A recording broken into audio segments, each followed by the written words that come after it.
네, 우리 히브리에서는 예수님이 누구신가 여기에 이제 초점이 맞춰 있다 그랬죠. 예수님. 그래서 1장에 그분은 하나님의 아들이시다. 그리고 그분이 통치하는 분이다. 그런데 2장에서 그런데 그분이 바로 우리를 구속하신 분이시다. 이게 중요한 것이죠. 그분이 우리를 구속하셨다. 2장에. 그렇기 때문에 우리는 이제부터는 신앙생활을 경고히 하고 3장에서 그리고 4장에서는 우리가 이렇게 신앙생활을 경고하면서 안식을 우리 최후의 안식을 우리가 기다리는 것이다. 5장 6장에서는 그래서 더 나아가라 여기까지. 그래서 1장부터 한 6장까지는 별로 어렵지가 않아요. 근데 이제 7장부터 7, 8, 9, 10 네 장에 걸쳐서 이제 구약의 의들이 갖고 있던 유대교 또 이게 많이 다시 돌아가는 사람들도 있고 그렇기 때문에 이것을 이제 이 히브리서 기자가 그 제사장 우리 7장에서는 제사장에 대해서 얘기했고 8장에는 언약 그리고 9장에서는 오늘 살펴볼 이제 아주 중요한 개념이죠. 지성소에 대한 거. 그리고 10장에서는 이제 다음번에 할 것은 제사. 요 네 가지를 이제 정리하고 그래서 11장 그러므로 이제 너희들이 나가야 된다. 계속. 그래서 11장에서 믿음의 인물을 보여주고 12, 13장에서 우리가 어떻게 달려가야 될지 이제 그것을 얘기하고 있는 것입니다. 그래서 오늘 이제 7장에서 제사장 얘기할 때는 우리가 그 제사장의 도움으로 하나님 제자녀가 됐다는 게 가능한 것이고 이제 언약을 할 때 우리 심령에 이제 새롭게 하셨기 때문에 지속적으로 섬김이 가능하다는 거예요. 그리고 지금 이제 지성소 얘기를 자꾸 하는 거는 교제가 가능하다. 그분과의 교제. 그래 이걸 생각해야 되겠죠. 그리고 이제 다음번에 10장에서 제사 얘기할 때는 계속해서 그분께 이제 나아갈 수 있는 거 그 얘기입니다. 그래서 9장의 1절에 보면 1절부터 10절까지가 구약 제사의 의미예요. 그 당시 첫 언약에도 첫 언약이라는 건 구약인 것을 알 수 있겠죠.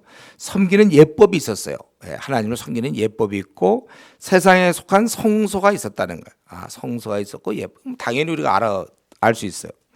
그리고 그때 예비한 첫 장막 있고 그 안에 등장되고 첫 장막이라는 것은 우리가 아는 거 이제 성소가 있고 지성소가 있었죠. 첫 장막은 이제 성소를 얘기하는 거예요. 그 안에는 여러분 그 성소 안에 뭐가 들어 있습니까? 거기 나와 있죠. 등잔대. 우리 하나로 연결된 등잔대가 있어요. 그리고 상이 있어요. 이 두 가지가 있는 거예요. 불과 등불하고 상. 그리고 상 위에 12 진설병 떡이 있었던 거죠. 이스라엘 지파를 얘기하는 12개의 떡이 있던 거예요.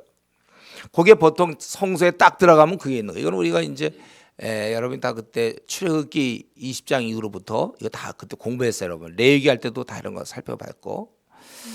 이거 그래서 이제 구약에서는 성소가 있는데 성전이 있는데 거기 이제 먼저 성소가 있고 그다음에 들어가면 지성소가 있다. 성소에는 등잔이 있고 상이 있는 거구나. 상에는 이제 12개의 떡이 있어요. 그러고 나서 그 다음에 둘째 휘장이 있는 장막을 지성소라 했는데 지성소에는 뭐가 있는가? 거기 보니까 금향로와 그리고 언약궤가 있다고 그랬어요. 그리고 언약궤에는 세 가지가 들어있는 거 알죠, 여러분? 그 만나를 담은 금 항아리가 있고 아론의 쌍난 지팡이, 그 다음에 언약의 돌판이 중요하겠죠. 그리고 법궤에 있어서 아주 중요한 건 뚜껑이에요, 뚜껑. 우리 지난번에 이거 다 사실은 컷 했는데 그런데 금향로는 사실은 평소에는 없고 대제사장이 들어갈 때 금향로 갖고 들어가는 거예요. 그러니까 원래는 거기에는 이제 지성소에는 법궤만 있다 이렇게 생각하면 되는 거예요. 법궤가 하나 딱 있는 거고 거기는 이제 지팡이와 돌판 그리고 만나를 담은 금항아리 요 세 가지가 있다는 거죠. 그걸 우리가 생각하면 되겠어요. 그리고 이제 그 속죄소를 넘는 영광의 그룹이 있는데 이것들에 관해 이제 낱낱이 뭐 지금 이걸 다 설명할 수가 없다는 것이죠. 그리고 그런데 이제 제사장들이 보통 첫 장막에 성소에서는 제사장이 섬기는 예식을 행했고 둘째 장막에는 제사장들이 못 들어가요. 거기는 오직 대제사장이 1년에 한 번 언제죠? 7월 10일 대속죄일이죠. 이때 한 번 들어가는 거예요. 그때 들어가서 혼자 그냥 홀로 들어갈 수는 없고 피를 갖고 들어가는 거예요. 그래서 자기와 백성의 허물을 위하여 드리는 피 없이는 아니하나니. 그래서 대제사장이 피를 갖고 들어가는 겁니다. 그때. 그래서 이것은 결국 뭘 얘기하고 있는가? 8절부터 이걸 통해서 알 수 있는 거는 첫 번째 8절에 보니까 길이 아직 없다는 거죠. 대제사장이 1년에 한 번 들어간다. 그건 일반 모두에게 길을 열어주지 않았다. 즉 하나님과의 교제가 안 되는 거예요. 첫 번째는. 두 번째는 9절에 있는 것처럼 이런 예물과 제사가 이렇게 섬기는 자, 제사를 섬기는 자들, 바로 제사장, 그들의 그런 양심을 온전케 할 수 없다는 거죠. 그러니까 항상 피를 갖고 들어가야 된다.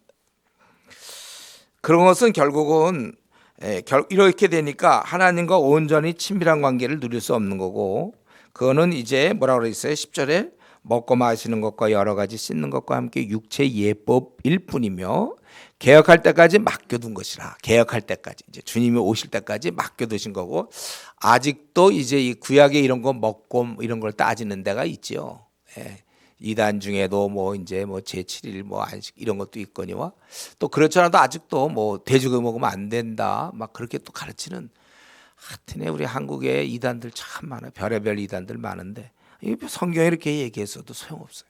그냥 성경대로, 성경은 그냥 저리 가고 자기가 믿고 싶은 대로 믿는 거예요. 그래서 이게 구약에, 그러니까 1절부터 10절은 사실은 11절부터 지금 설명하고 싶어서 나온 거니까, 이거는 우리가 이미 출애굽기나 이런 구약에 이렇게 다 보면 다 나온 거예요. 자, 그래서 이제 11절 이렇게 구약의 제사는 한계가 있지만 신약의 제사는 어떤가? 우리 28절까지 마지막 절까지 11절부터 완전하다는 거죠. 왜요? 여기에는 바로 예수님께서 사역했기 때문에. 그래서 그분은 어떻게 된 거예요? 손으로 짓지 아니한, 그러니까 사람이 만들지 않았다는 거예요. 더 크고 온전한 장막으로 말미암아 하늘의 성소를 얘기하는 거겠죠. 그래서 12절 염소나 송아지 필요하지 않고 자기 피로 영원한 속죄를 이뤘다는 거예요. 그리고 단번에 성소에 들어가셨습니다. 그거예요. 그럼 이게 뭔가? 주님께서 자기 피로 십자가의 죽음으로 단번에 성소에 들어갔다는 말이 뭐냐? 그 의미가 거기 이제 13절부터 보니까 이전에 황소나 염소 또 이러한 죄를 암소의 죄를 부정한 자에 뿌려 그들을 거룩하게 했지 않았느냐 이거죠. 이런 피를 통하여 그들이 죄쓰임 받았지 않았느냐 그거예요. 그렇다면 예수님이 단번에 이런 모든 걸 이뤄서 14절부터 보니까 여기 보니까 한 세 가지 정도가 있죠. 첫 번째는 우리를 어떻게 깨끗하지 않게 하겠느냐. 예수님의 피가, 이런 짐승의 피도 사람을 깨끗게 했는데 하물며 그 거룩하신 14절에 하물며 영원하신 성령으로 말미암아 흠없는 자기를 하나님께 드린 그리스도 피가 어찌 우리를 그런, 지금 이 구약은 모형이에요. 염소 이것들은 깨끗게 한다 그걸 보여주는 건데, 그런데 이제 정작 원형이신 예수님이 오셔서 피를 흘렸다면 그게 어째서 너희들을 죽은 행실에서 깨끗하게 할 수 없겠느냐 이거죠. 우리를 깨끗하게 한다는 거예요. 죄 문제를 해결한다는 거고, 예수님이 죽으심으로 말미암아. 그리고 두 번째로는 살아계신 하나님을 섬기게 하지 못하겠느냐. 사실 순서가 그렇게 돼야 되죠. 깨끗한 죄가 해결된 자들은 이제는 하나님을 섬기는 거예요. 이건 특권이에요. 특권. 특권입니다. 이건. 그리고 15절에 새 언약의 중보가 돼서 이는 첫 언약 때 범한 죄에서 속량하려고 죽으사 부르심을 입은 자라 하여금 영원한 기업의 약속을 얻게 하라. 15절에서 얘기하는 것은 뭡니까? 이제는 영원한 부르심을 입은 자로 영원한 기업의 약속을 얻게 하려 합니다. 최종적으로 천국 생활을 의미하는 것이죠. 그러니까 예수님께서 구약과 달리 신약에서는 예수님 자신의 피를 흘려서 얻어진 결과가 세 가지인데, 그것이 바로 우리를 깨끗게 하고, 그리고 하나님을 섬기게 하고, 그리고 우리를 결국 최종적으로 영원한 기업의 약속을 얻게 해주는 것이다. 제가 이제 우리가 이렇게 신앙생활 할 때 결국 제일 중요한 건 우리가 천국에 들어가느냐 못 들어가냐. 천국에 들어가는가. 근데 결국 우리 주님 때문에 우리는 천국에 들어간다는 겁니다. 그래서 감사는 이걸로 해야 돼요, 여러분. 돈이 생겼다, 뭐 직장에서 승진했다, 들어갔다, 뭐 시험에 붙었다, 결혼하게 됐다, 자녀를 낳았다, 뭐 이런 걸로 우리가 그거는 좀 나중 문제고, 감사는 이걸로 하는 습관을 가져야 돼요. 나 같은 것 이렇게 변덕스럽고 이렇게 신실하지 못하고 잔머리 굴리고 둘러대기 잘하는 나, 내세울 것이 없는 나, 그러면서도 자기 잘났다고 하는 나, 그러한 나를 위하여 주님이 죽으시고 나를 천국 백성이 되게 했다. 감사는 이걸로 끝내면 됩니다, 우리가. 그래서 여러분, 이 땅에서 주어지는 걸 하다 보면 감사가 끊어질 때가 많아요. 그런데 우리는 아예 이걸로 평생 감사하세요. 이거 하나로 우리 이 땅에서 어떤 일이 벌어지든지 평생 감사할 수 있어요. 못 살아도 감사하고, 일이 안 풀려도 나 천국 백성 되니까. 생각해 보세요. 80년짜리와 8천억만 년, 그 예를 못 든다고 제가 얘기했죠. 근데 길다 그거예요. 8천억 년 곱하기 9천조배. 그걸 다 그렇게 얻어놓고, 이거 잠깐 아주 점도 아니죠. 그거는 잠깐. 요 안에서 우리가 못 얻는 것보다 그걸 생각하면 우리가 평생 감사할 수 있어요. 우리 중에 불평이 좀 많은 사람이 있습니까? 일이 이루어지지 않는다고. 요걸로 여러분 평생 감사하세요. 그리고 이제 하나 더 이중막을 좀 생각한다면, 이 땅에서 그래도 자꾸 불평할 수 있으니까 이 자족을 빨리 배우세요. 한 20대 배우면 좋죠. 20대 배우면 이제 한 50년은 불평 없이 지낼 테니까. 이걸 30대에 배우면 그러면 그 전까지 너무 불평이 많고, 40대 배우면 인생 절반이 불평이에요. 그러니까 이 자족은 빨리 배울수록 좋아요. 자족함을 배워서 나 이 정도면 족하다. 김치 먹어도 좋다. 키가 작아도 괜찮다.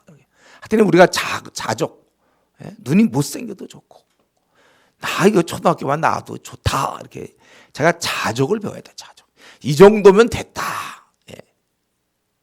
만약 자족까지 이렇게 배워놓으면 우리는 이제 완전히 정말 범사에 감사할 수 있는 사람이 되는 거죠. 그래서 이중 그물막을 우리가 만들어놔야 됩니다. 사람들이 일단은 구원에 대해서, 천국 가니까 무조건 그거 하나로도 평생 감사할 수 있고, 하여튼 시험이란 시험 몽땅 이 땅에서 한 100개쯤 떨어져도 난 천국 가니까, 또 되는 것 같은 애 한 250까지 안 돼도 나 천국 가니까 괜찮다. 이걸 항상 이런 식의, 그리고 할 수 있다면 여러분들 빨리 좀 신앙생활 좀 더 해서 자족까지 배우면 이 땅에서 불평할 일이 뭐 있겠어요. 그래 불가능하죠. 그리고 불평하기도 참 대단한 노력 없이는 불평하기 어려울걸요. 두 가지를 딱 갖고 있으면. 뭐 만족한다는데 누가 뭐라 그러겠습니까? 너 어떻게 그 돈 벌고 어떻게 그 돈 벌어서 어떻게, 됐다니까 그냥. 너 그렇게 못생겨서 어떻게, 괜찮다니까. 이 정도면 괜찮아. 막 다 자족. 어쨌든 우리는 주님의 이 사역의 아주 그 핵심 부분이 결국 우리는 하나님을 섬기며 그리고 천국에 들어가게 됐다는 것입니다. 우리는 다시 한번 생각해 보면은 이 내가 양심을 깨끗게 하는 거는, 구약시대 때는 그게 참 어려웠잖아요. 이 겉만 깨끗해졌죠. 우리 이제 십자가의 능력, 변화되는 건 주님에 의해서만. 이전에 주를 멀리했다가 이제 십자가의 능력으로 우리가 변화되는 거예요. 근데 저는 이제 이런 얘기는 자꾸 이렇게 그냥 논리로 얘기하고 싶지 않고, 주위 사람들한테 정말 너 사람 됐다 이런 얘기해. 아주 그냥 주위 사람한테 이렇게 손가락질 당하는 거는 그건 아직 일단 거듭나지 않았다고 보면 그게 맞을 거예요. 복음이 아예 그 안에 아직 안 들어갔을 거예요. 아직도 욕심 부리고 있고, 주위 사람들이 볼 때 야, 너 정말 성자다. 너 어떻게 이러냐? 이런 얘기 듣지 못하면, 부모로부터 그런 얘기를 듣지 못한다면,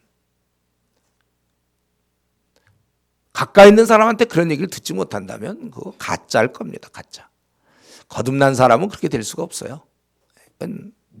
이 십자가의 능력으로 어떻게 양심을 깨끗하지 못하겠냐. 아예 죽은 행실에서 이 아주 우리를 이제 내부로부터 바꿔놓는다는 것이죠.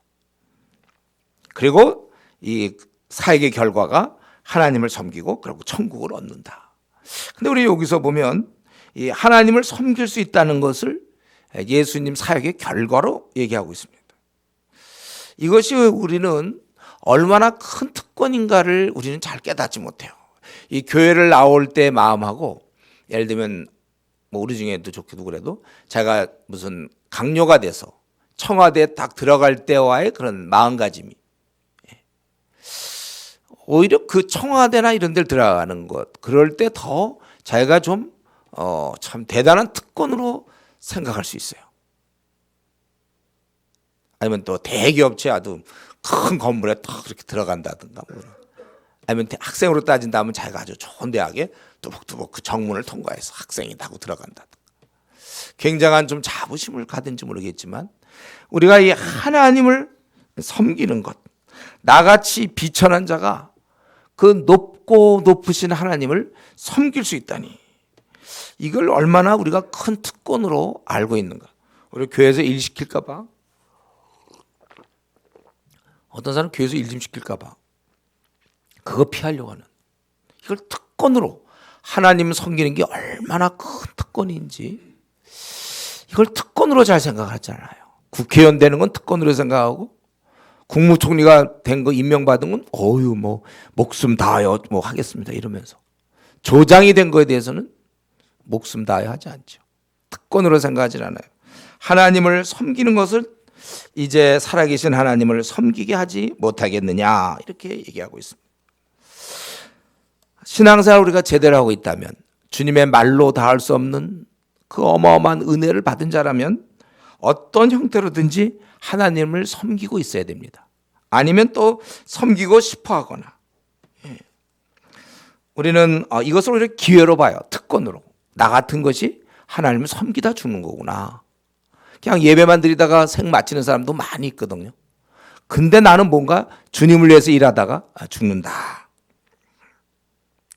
여러분, 우리가 보면은요, 교회를 같이 다녀도 어떤 사람은 또 아직도 세상 사람 비슷하고 자기 욕심 때문에 헤매고 방황하고, 또 어떤 때는 잠수 탄다고 그러고, 어떤 때는 슬럼프라고 그러고, 어떤 때는 또 나는 미지근한 신앙입니다. 뭐 사실 지금 이런 사람이 더 많은 것 같아요. 우리 한국교회 많은 사람들이 이렇게 할 때 우리는 거기에 우리도 거기 사람 없을까 봐 우리가 가서 그 편이 돼서 우리도 뭐 슬럼프입니다, 또 뭐 자느라고 그만 예배 늦게 왔습니다, 그런 사람 많거든요. 요즘 그거 보태줄 필요 없어요. 여러분들 이제 아예 그들과 좀 이렇게 차원을 달리하면 좋겠어요.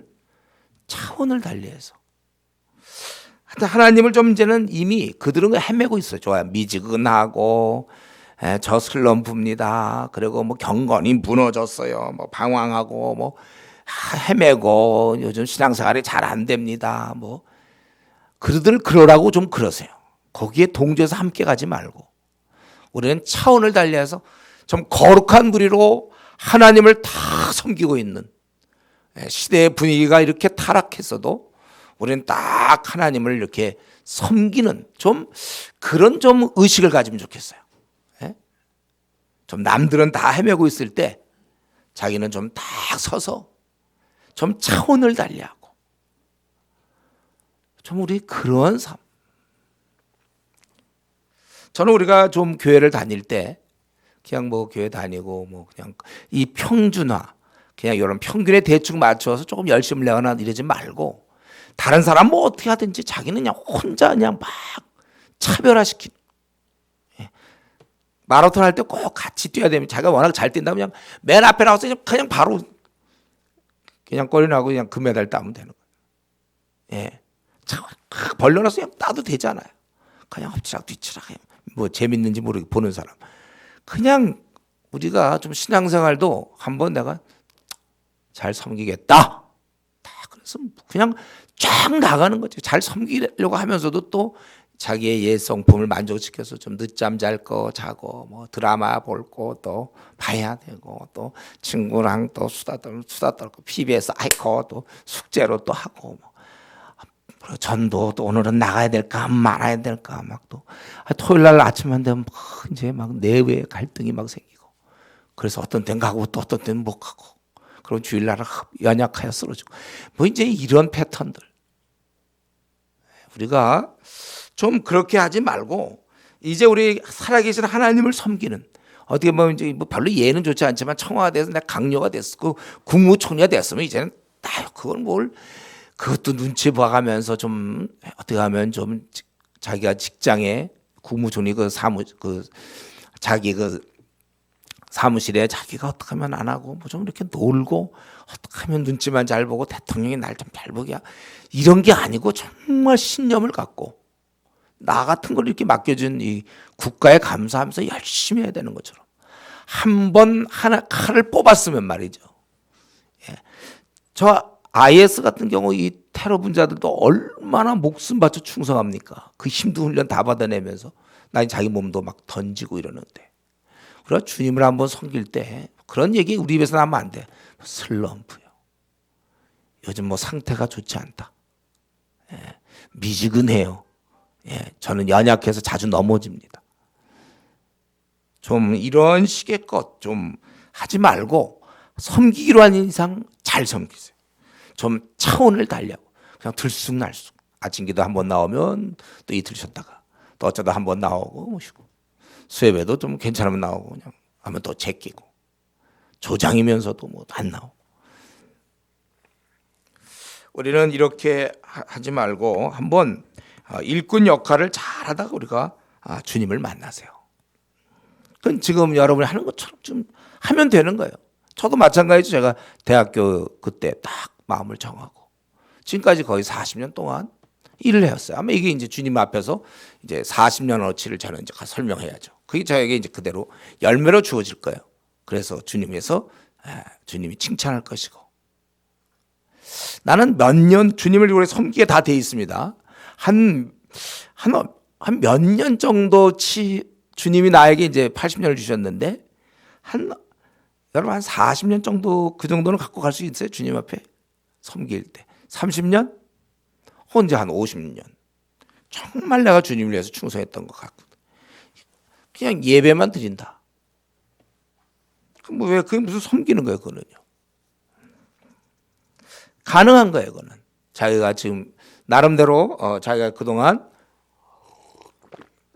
뭐 주은혜교회 와서 지금 몇 년째 내가 뭐 조장을 하고 있다. 아니면 집사를 하고 있다. 그만큼 그게 섬기는 거죠. 그러니까 내가 지금 조장을 3년 했기 때문에 이제는 좀 그만 좀 피곤하셔서 이제는 피곤하셔서 좀 쉬셔야 되겠어. 예, 늙으셨어 벌써. 예. 청년부 조장 좀 하다 보니까 이제 아유 나보고 또 하라고 그래. 나 이제는 쉬어. 3년 했어 내가. 그게 아니라 우리는 얼마만큼 30년 했는지 40년 했는지 그거를 우리는 이제 주님께 다 드려야죠 사실은. 저도 조금 더 일찍 정신 차렸으면 중학교 때부터 이렇게 다 더 많이 드렸어야 되는데 이미 뭐 지나간 할 수 없고 대학 시절에부터라도 정신을 차려서 지금까지 이제 이렇게 한 거예요. 우리가 주님을 섬긴다고 그럴 때 할 수 있는 거고 이게 불가능한 게 아니에요. 자꾸 뭐 자기 연약함 얘기하지 마세요. 왜냐하면 예수님께서 이렇게 하신 거거든요. 우리를 위해서. 예수님 목숨 버릴 땐 이 정도의 투자가 있는 거예요. 너희를 이제 섬기도록 그렇게 하겠다. 16절부터는 근데 왜 이렇게 꼭 예수님이 죽으셔야만 됐는가? 우리 지금 그 사역에 대해서 얘기했어요. 앞에서 세 가지. 근데 왜 예수님께서 이렇게 죽으셔야 했는지 그 필요성에 대해서 유언은 죽어야 효력이 있다. 16절 17절에. 그래서 언약은 그 희생제물이 죽임을 당했고 그때 이제 견고하게 되고 그렇게 되는 것이죠. 그래서 그것을 언약이 필요하고 얘기했고 또 21절 22절에 보니까 이제 모세가 그렇게 했던 얘기들 그거 다 뿌렸다는 거죠. 19절에 보면 두루마리 또 온 백성에게 그리고 장막과 섬기는 일에 쓰는 모든 그릇에 뿌리고 거기 보면 거의 모든 물건이 22절에 거의 모든 물건 왜냐하면 불을 통과하는 경우도 있기 때문에 때로는 이제 재물을 탄 경우도 있죠. 민수기 31장이나 19장에 보면. 그래서 무슨 얘기하냐면 이렇게 첫 언약도 18절에 피 없이 세운 것이 아니니 모세가 율법대로 이렇게 했다는 거예요. 즉 그래서 22절 마지막에 피 흘림이 없으면 죄사함이 없다 그 얘기를 한 거죠. 그래서 피는 결국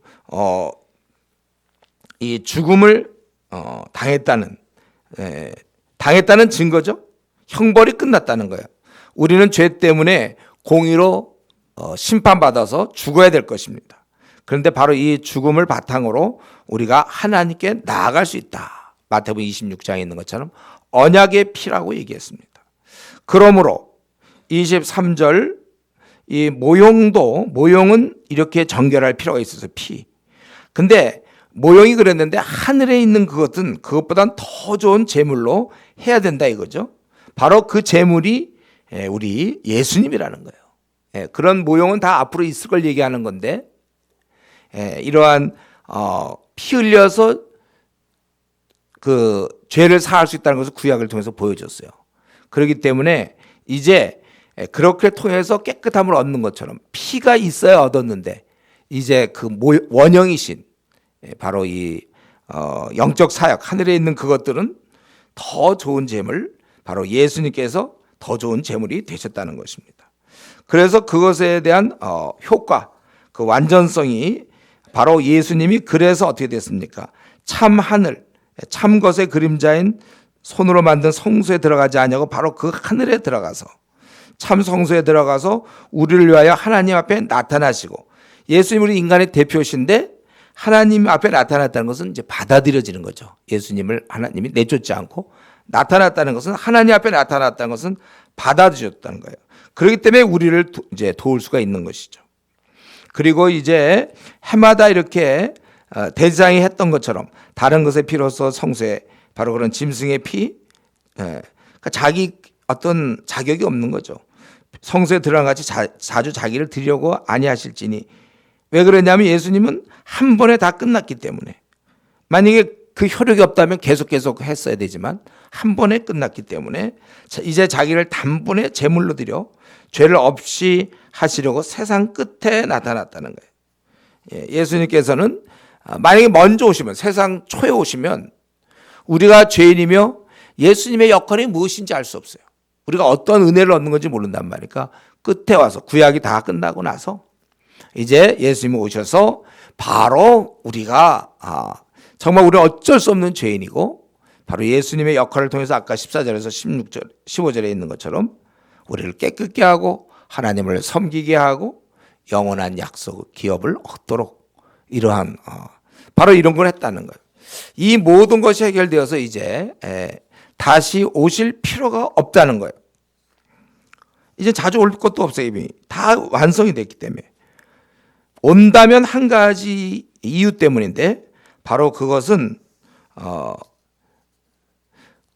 구원에 이르게 죄 문제를 해결하려고 하는 것이 아니라 거기 이와 같이 그리스도 많은 사람의 죄를 담당하시려고 단번에 들이셔 되셨고 구원에 이제 이르게 하기 위해서 죄와 상관없이 처음에는 죄와 상관하려고 이 땅에 오셨죠. 그러나 이제는 죄와 상관없이 자기를 바라는 자들에게 두 번째 나타나시려고 즉 구원의 완성을 위해서 오신다는 것입니다. 그러니까 히브리서 기자가 이 글을 쓰는 이유는 이제 예수님께서 모든 사역을 마치시고 우리의 구원에 이것을 위해서 우리를 구속하기 위해서 다 사역을 마치시고 지금은 하나님 우편에 계시고 이제 다시 오신다는 거예요. 죄와 상관없이 이제는 죄 문제 때문에 처음에 왔지만 이제는 죄와 상관없이 우리의 완성을 위해서 그렇게 오신다는 것입니다. 다시 제사 드릴 필요가 없어요. 이제는 다시는 나오지 않습니다. 딱 한 번 나오시는데 하늘 성소에 들어가셔서 안 나오시다가 딱 한 번 나오시는데 그거는 이제 구원의 완성. 우리의 속죄 때문에 대제사장들이 하던 것처럼 늘 밤낮 그러는 거 이제 안 한다는 거예요. 우리는 오늘 이 본문을 통하여 그분께서 첫 번째는 이제 자기가 죽음을 통해서 하나님 앞에 나타나셨어요. 하나님 앞에 받아들여진 거죠. 우리 죄의 용서가 된 거예요. 그러나 이제 두 번째 우리의 구원의 완성을 위해 나타나실 거예요. 그분이 친히 강림하실 것입니다. 구름 타고 이제 오시리라 그랬어요. 강림하실 거예요. 여러분 우리는 어디에 와 있습니까? 바로 지금 이런 상황이 있던 거예요. 그분이 우리를 다 이제 약속하신 대로 우리를 다 깨끗게 하셨고 우리를 다 이제 죄 용서하셨어요. 이제 영원한 천국에 데려가셔야 됩니다. 우리의 구원의 완성이 이루어져요. 주님이 이제 오시려고 그래요. 우리는 지금 이 구속을 이루시고 완성의 단계 그 사이에 있단 말이에요. 다시 나타난다는 것이죠. 그러니까 우리는 이걸 항상 염두에 둬야 돼요. 우리는 지금 이제 한 가지 남은 것이 있다. 내 구원의 완성이다. 이제 속죄하면 끝났습니다. 우리는 죄 용서 다 받고 우리는 하나님의 자녀가 됐어요. 이제 우리는 완성을 향하여 주님만 이제 오시면 끝나는 거예요. 이것만 딱 하나 우리 기다리고 있어요. 주님만 오셔라. 예. 주님만 오시면 끝이야 우리는요. 이거 이제 우리가 그래서 기다리는 중에 저와 여러분은 지금 어떻게 보면은 과도기적이죠. 이제 다 끝난 게 아니야. 아직 안식이 다 이루어진 게 아니라 이제 주님만 오셔라. 제발 좀 오셔라. 예. 어떤 뭐 복권 사는 사람이 로또 하는 사람이 요것만 맞아라. 그러면 그냥 돈 벌어갖고 막 놀러 갈 생각. 요것만 하나 맞아라. 뭐 그런 분위기죠. 우리는 이제 주님만 오시면요, 우리는 끝났어요. 이제는 세상이 다 바뀌었어요. 우리가 주님만 오시죠. 우리는 정말 이제 우리의 직분이 높아져. 이제 왕자. 이 땅에서는 어떻게 지내는지 모르지만 또 공주 뭐 그런 거 있잖아. 어릴 때 왕자 됐네, 공주 됐네. 진짜 이거는요. 우리 신분이 한없이 높아질 거예요. 우리는 이제 그거를 기억해야지 다시 유대교로 돌아가서 뭐 그렇게 해서는 안 된다는 것이죠. 우리는 오실 주님을 항상 기억하고 준비해야 됩니다. 그분은 사역을 다 끝내셨어요. 이제 우리 사역을 완전히 이룰 것을 기다리고 계시는 겁니다. 그러니까 주님은 다 끝내셨고 그리고 기다리는 중이고 우리는 지금 우리가 해야 될 일이 있습니다. 이걸 지금 하는 중이에요. 그래서 우리가 할 일이 이 땅에 각자가 있습니다. 주님은 주님대로 이 땅에서 일을 하시고 죽으신 것처럼 우리는 우리대로의 각자 할 일이 있어요. 이것을 명심하고 심써 각자에게 하나님 맡기신 일이 있을 텐데 그걸 감당해야 돼요. 아직도 주님이 나에게 뭘 맡기셨는지 조차 모르고 이제 헤매는 얼마나 많은 한국교회 성도들이 있습니까? 우리 중에도 있다면 빠른 시간 내에 그걸 해야 돼요. 우리가 그날 주님 만날 준비를 해야 될 것이고 그리 길지 않을 거라고 속히 임한다고 주님이 약속했어요. 이 말을 믿으세요, 여러분들. 속히 임한다. 그 삶이라는 것은 우리 삶이라는 건 일정 시간 내에서만 살아가는 겁니다. 다른 말로 하면 제한된 시간이지 그냥 막연히 뭐 천년 만년 있는 게 아니라 여러분 다 이미 주어졌어요. 이미 시계는 착착착착 우리 군인들이 하는 말이잖아요. 국방부 시계는 돌아간다. 아주 힘들 때라도 그냥 어떻게 제대 못할 것 같아. 막 너무 힘들면 그래도 그때 위로가 됐던 말이 그거거든요. 국방부 시계는 돌아간다. 언제가 되면 제대할 거다. 그 생각하고 딱 군대 들어갈 때 그 시한부. 저와 여러분의 삶이 시한부입니다. 제한된 시간 내에서 우리가 주어진 거지 뭐 천년 만년 있는 거 아니에요. 저도 목사이고 앞으로도 한 뭐 50년 더 할 것 같습니까? 그렇게 아니에요. 할 때가 있고 떠날 때가 있는 거고 또 여러분도 마찬가지로 또 하고 이 땅을 떠나갈 때가 있는 거예요. 점점 그날은 하루 지나면 그만큼 가까이 오는 거잖아요. 예. 우리가 이런 면에서 빨리 깨어 있어야 되고 정신 차려서 우리가 해놓고 가야 될 일이 있잖아요. 예. 그 일에 박차를 가하세요. 다시 한번 아직까지 내가 뭘 하다가 죽어야 될지 아직도 모르고 있다면 그 신앙생활 헛한 겁니다. 세월 보낸 거예요. 이렇게 세상에 이렇게 기막힌 일이 어디 있습니까? 자기가 태어나서 지금 왜 태어난지를 모르는 거예요. 뭘 하다가 죽어야 되는지를 모르는 거예요. 우리 중에 이렇게 살 사람이 있을까 봐 제가 제일 걱정하는 거고 그러니까 부지런히 성경 연구하고 부지런히 어떻게 하든지 기도하고 그냥 왔다 가면 어떡할 거예요. 우리 각자에게 하나님께서 이렇게 허락하신 게 있다. 이거 빨리 발견해야 되죠. 우리가 그래서 뭘 해야 될지 몰라서 꾸물거리는 영적으로 아주 비둔한 자, 둔한 자가 되지 않도록 기도해야 됩니다. 우리가 지금쯤은 우리 쪽에서도 주님 다 끝냈지만 우리 쪽에서도 다 거의 끝내고 있어야 돼요. 이제 죽어야 물론 끝나지만 자기 나름대로 하고 있다가 이제 불론 바로 가야죠 우리가. 우리 보면은 이제 이거 정상적으로 얘기할 수는 없지만 예를 들면 퇴직 준비하는 사람 있죠. 퇴직. 내가 이제 앞으로 3년 뒤엔 이제 60살쯤 돼서 퇴직을 한다. 예를 들면 그런 사람이 있다고 합시다. 그러면 자기가 퇴직되고 나서부터 노후 준비해야지 이러는 게 아니라 쭉 준비하고 있다가 지금 한 60 다가 됐다 거의. 그럴 때쯤 돼서 이제 어느 정도 먹고 살 만큼 됐다. 그래서 회사에서 나가라 그래도 괜찮다. 이렇게 해야죠. 예. 그렇게 자기가 이렇게 맞춘단 말이에요. 우리가 지금 북핵의 문제 같은 것들 사람들이 많이 두려워하죠. 예. 우리는 두려워할 거 없어요. 그럼 모든 게 하나님의 손 안에 있는데요. 그럴 때 왜 우리나라 사람들이 두려워하냐면 북핵에 대해서 우리는 계속해서 그 소형화시키고 이제 정말 무기로 다 사용할 수 있도록 준비하고 있는데 우리나라는 하는 게 없다는 거예요. 또 그걸 방어망을 구축했다면 괜찮을 거예요. 그게 안 됐을 때, 그들의 우리가 핵무장이 우리도 됐거나 아니면 방어망을 우리가 구축했거나 그런데 그게 안 되니까 어려워지는 거죠. 나중에 끌려다니는 거 아니냐? 지금 이제 그런 얘기들 나오고 있는 거잖아요.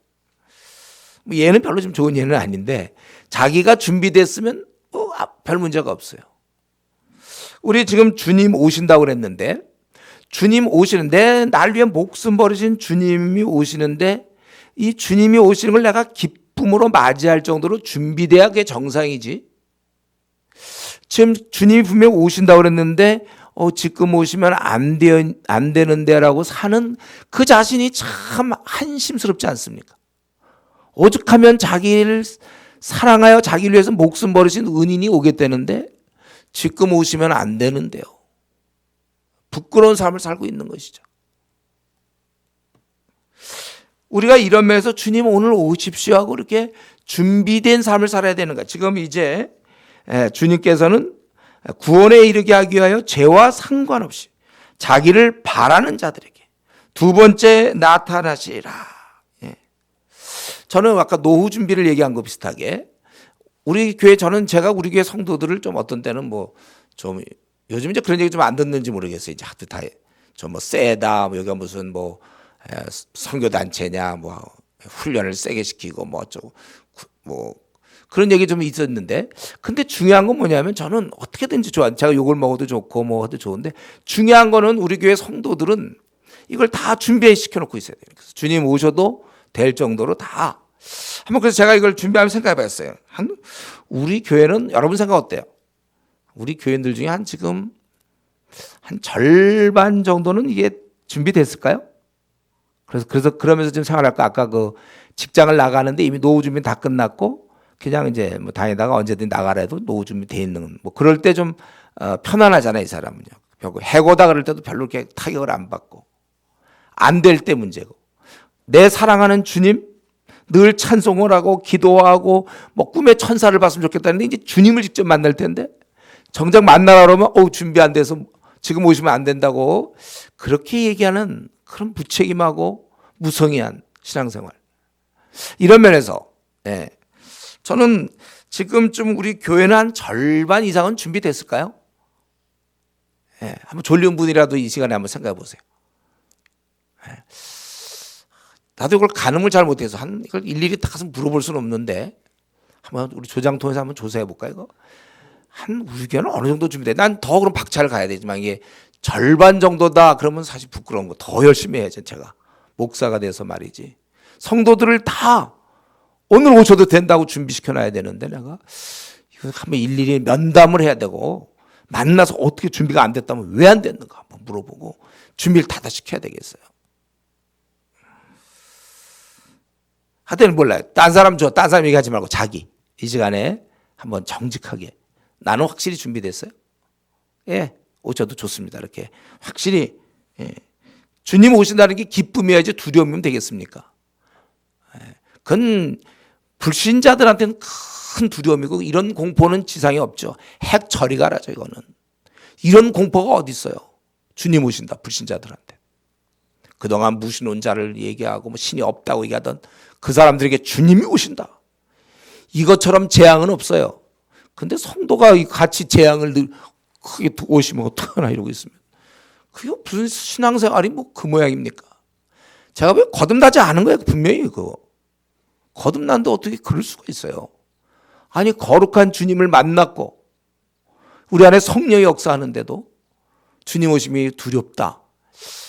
거듭나지 않은 거예요. 그냥 저 신앙생활 그냥 놀면서 한 거야 그건. 그냥 이렇게 슬렁슬렁 목숨을 다하여 주를 섬기라 그랬는데 그냥 대충 그냥 교회 생활 재밌다. 우리 서구 교회들이 그냥 친교 중심에 교회 가면 아는 사람들이 있고 교회 가서 또 자기가 교포사에서 좀 도움받을 것도 있고 뭐 그건 자기 그냥 어쩌면 그냥 신앙 유의 보험과 함께 고난 받으라 이런 건 그건 다 제끼고 그동안 그런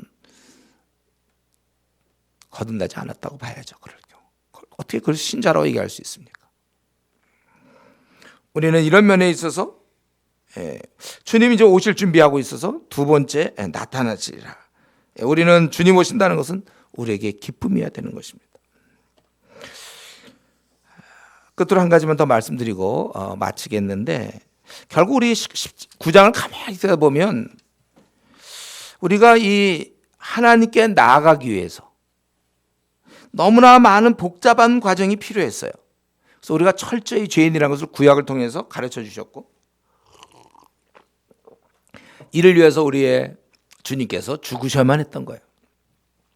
그만큼 우리의 죄가 아주 엄중하고 심각했고 하나님 공의로운 하나님 앞에서는 도저히 용납할 수 없는 그런 죄였습니다.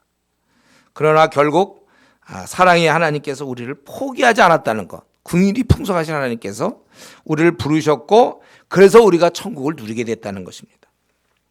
오늘 본문을 볼 때 참 이 죄 용서가 이렇게 힘든 거구나. 구약의 그 복잡한 그 제사제도 얼마나 복잡한지 몰라요. 여러분들께서 레위기나 뭐 이런 거 읽을 때 힘들어하는 이유가 너무 뭐가 복잡하니까. 이렇게 죄라는 게 무서운 거고 하나님이 죄를 받아들이기가 이렇게 어려워서 결국은 독생자 예수 그리스도의 보혈의 그 공로 주님의 목숨 버리심으로만이 해결됐던 겁니다. 이 죄 문제가 이렇게 엄중한데 그런데 우리 가운데 아직도 죄와 더불어 지내는 자가 있는가? 주님이 바로 그것 때문에 돌아가셨는데 계속해서 우리가 죄를 짓는가?